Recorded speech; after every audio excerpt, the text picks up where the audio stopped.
অচিরেই দাজ্জাল এই পৃথিবীতে আসবে। ওলামায়ে কেরামের অনেকেই অনুমান করতেছেন, বাকিটা আল্লাহ ভালো জানেন, যে দাজ্জালের জন্ম হয়ে গেছে ইসরায়েলে। আল্লাহ ভালো জানেন, কারণ দাজ্জালের রাজধানী হবে ইসরায়েল, এটা হাদিসে আছে। দাজ্জালের রাজধানী হবে কি? ইসরায়েল। অনেকেই ধারণা করতেছেন দাজ্জালের জন্ম হয়ে গেছে। বিভিন্ন সিমটন আছে, বিভিন্ন নিদর্শন আছে, এগুলির উপরে নির্ভর করে ধারণাটা করা হয়।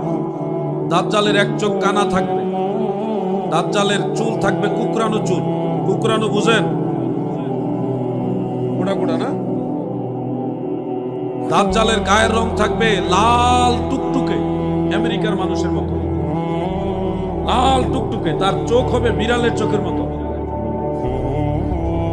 দাজ্জালের কপালে 3টা অক্ষর লেখা থাকবে, কাফ ফা রা, কাফের।